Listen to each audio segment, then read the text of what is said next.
आप सभी का बहुत बहुत स्वागत है हमारे और आपके YouTube चैनल राहुल बायो में। तो अभी हम लोग कवर कर रहे हैं class 10th science Bihar board का जो एग्ज़ाम 2024 में होने वाला है, उसके लिए जो इम्पोर्टेंट क्वेश्चन है उसे हम लोग जो है देख रहे हैं। ठीक है, तो इसके पहले वाले वीडियो में क्लास 10th में जो जीव विज्ञान का यानी बायोलॉजी का जो इम्पोर्टेंट क्वेश्चन था उसको हमने इसके पहले वाले वीडियो में कवर किया था। आज बारी जो है, आज बारी किसका है? आज बारी केमिस्ट्री का है, यानी कि रसायन शास्त्र का है।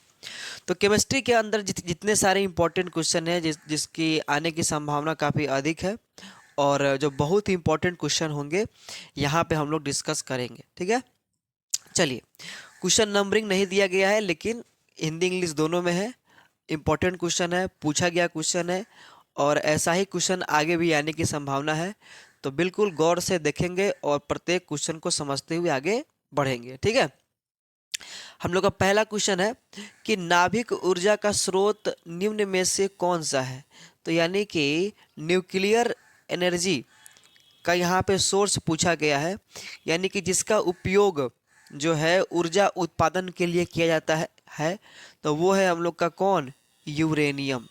यूरेनियम का इस्तेमाल नाभिकीय ऊर्जा में के स्रोत में करते हैं। एटम बम, परमाणु बम इसमें बनाने में इसका इस्तेमाल होता है। ठीक है, चलिए आइए आगे देखते हैं हम लोग का नेक्स्ट क्वेश्चन। नेक्स्ट क्वेश्चन ये है कि काली चूना का रासायनिक सूत्र क्या होता है? ठीक है, तो काली चूना का रासायनिक सूत्र होता है हम लोग का कैल्शियम ऑक्साइड, CaO। बुझा हुआ चूना का सूत्र होता है कैल्शियम हाइड्रोक्साइड। उसके बाद में जो है चूना पत्थर का सूत्र होता है कैल्शियम कार्बोनेट। ठीक है, तो ये आप लोग याद रखिएगा। तो काली चूना का जो है फॉर्मूला क्या हो जाएगा? Calcium oxide. चलिए, CaO। नेक्स्ट क्वेश्चन देखते हैं। नेक्स्ट क्वेश्चन है जल के वैद्युत अपघटन में कैथोड पर कौन सा गैस मुक्त होता है? केमिस्ट्री का जो फर्स्ट चैप्टर है ये उससे क्वेश्चन है। तो यानी कि जब हम लोग जल के अंदर कैथोड और एनोड डालकर H2O को हाइड्रोजन और ऑक्सीजन में तोड़ते हैं तो कैथोड पर कौन सा गैस निकलता है? तो कैथोड पे हम लोग का निकलता है कौन सा गैस? Hydrogen gas. और एनोड पर हम लोग को निकलता है O2 गैस। ठीक है, तो जो कि कैथोड का पूछा गया है तो इसका आंसर क्या होगा? इसका आंसर सही हो जाएगा ऑप्शन नंबर बी, हाइड्रोजन। ठीक है, चलिए आइए आगे देखते हैं हम लोग नेक्स्ट क्वेश्चन। नेक्स्ट क्वेश्चन क्या है कि बेकिंग सोडा का रासायनिक सूत्र क्या होता है? बेकिंग सोडा यानी कि खाने वाला सोडा, और धोने वाला सोडा अलग होता है। खाने वाले सोडे का सूत्र क्या होता है?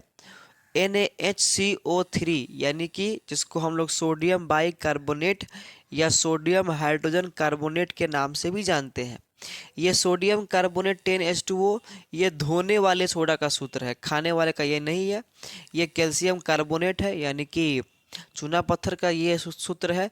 और बुझा हुआ चूना का सूत्र ये है, यानी कैल्शियम हाइड्रो ऑक्साइड। चलिए आइए आगे देखते हैं। अब दिया गया है कौन सा पदार्थ नीले लिटमस पत्र को लाल कर देता है?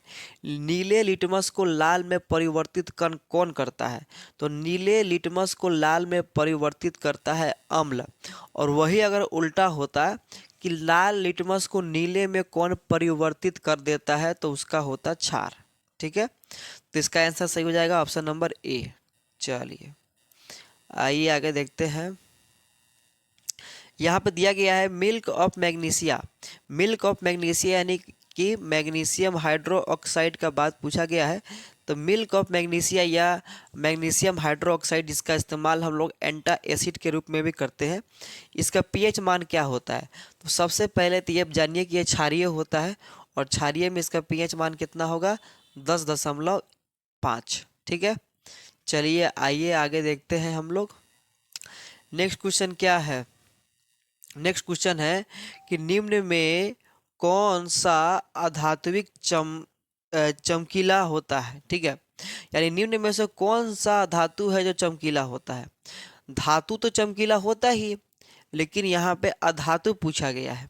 तो आयोडीन एक ऐसा धातु है जो अधातु होते हुए भी चमकीला होता है। ठीक है, अगर आपसे कोई ये पूछ दे कि कौन ऐसा अधातु है जो अधातु होते हुए भी जो है चमकीला होता है, तो उसका सही आंसर हो जाएगा ऑप्शन नंबर ए, आयोडीन। ठीक है, चलिए आगे देखते हैं हम लोग। नेक्स्ट क्वेश्चन क्या है हम लोगों के लिए? नेक्स्ट क्वेश्चन है कि निम्न में से कौन सा धातु अत्यधिक अभिक्रियाशील होता है? तो अधिक अभिक्रियाशील के लिए हम लोग एक अभिक्रियाशीलता श्रेणी को हम लोग देखेंगे। तो उसमें सबसे पहले कौन आता है? सबसे पहले आता है पोटेशियम, उसके बाद में आता है सोडियम, है कि ना?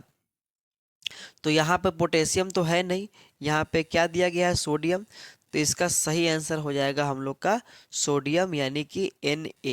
ठीक है, चलिए आगे देखते हैं।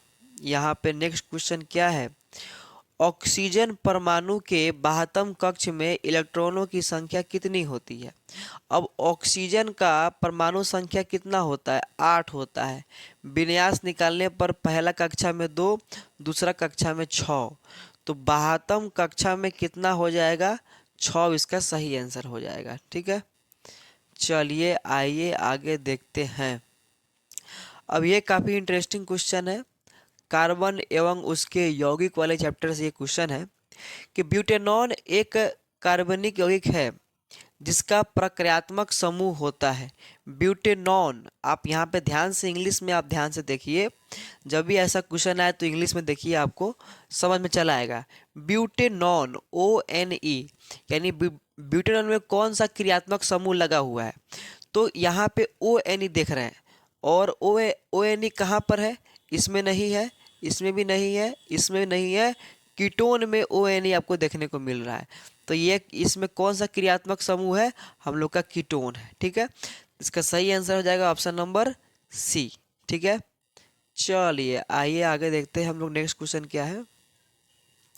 नेक्स्ट क्वेश्चन है कि नाइट्रोजन के 2 परमाणुओं के बीच कितने आबंध होते हैं?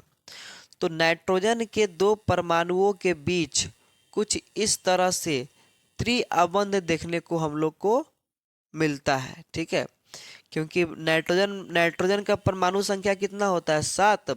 तो पहला कक्षा में आता है कितना इलेक्ट्रॉन? 2 इलेक्ट्रॉन। दूसरा कक्षा में कितना आता है? 5 इलेक्ट्रॉन। और बाह्यतम कक्षा में 8 इलेक्ट्रॉन पूरा करने के लिए 3 इलेक्ट्रॉन लेना पड़ता है, और ये 3 इलेक्ट्रॉन क्या करता है? दूसरे नाइट्रोजन के साथ साझेदारी करके त्रिआबंध को बनाता है। ठीक है, इसीलिए इसमें क्या होगा? इसमें होगा त्रिआबंध, इसका सही आंसर हो जाएगा। ठीक है, चलिए आइए आगे देखते हैं। हम लोग का नेक्स्ट क्वेश्चन है। नेक्स्ट क्वेश्चन क्या है? ध्यान से देखिएगा आप लोग, एक सेकेंड। एल्कीन का सामान्य सूत्र क्या है? एल्कीन, और एक होता है अल्केन, एक होता है अल्केन ANE लास्ट में, एक होता है अल्कीन जिसमें ENE होता है लास्ट में, और एक होता है वाइन अल्काइन, इसमें क्या होता है? YNE होता है लास्ट में। तो ये क्या है हम लोग का? ENE। तो अल्कीन वाले में क्या होगा? इसका सामान्य फॉर्मूला क्या होगा? CnH2n, बस इसका ये होगा।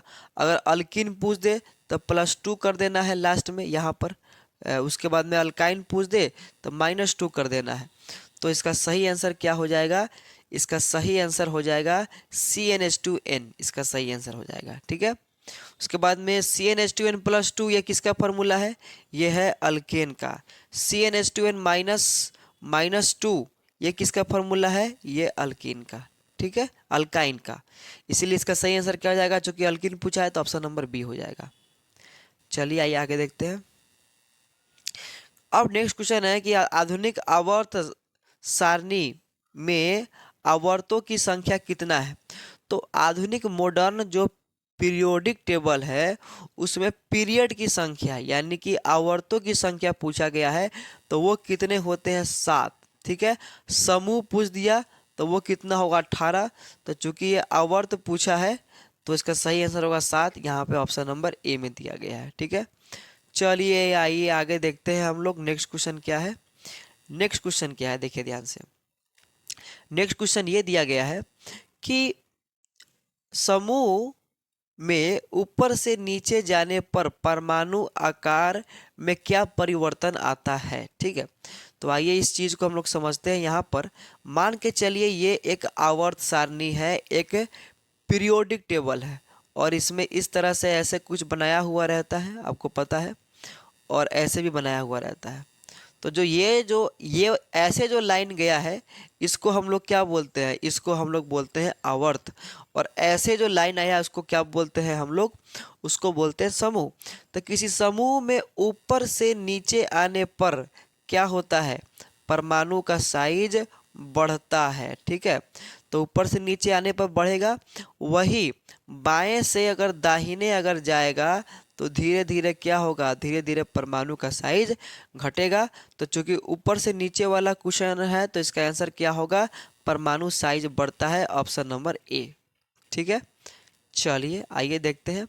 तो यहाँ पे कुछ इंपॉर्टेंट क्वेश्चन था जिसको हम लोग जो है डिस्कस किए, जिसके बारे में हम लोग जानने का प्रयास किए कि इसका आंसर क्या होगा और कैसे उसका वो आंसर होगा। ठीक है, तो अगर ये वीडियो आपको अच्छा लगा हो तो वीडियो को लाइक करें, कमेंट करें, शेयर करें।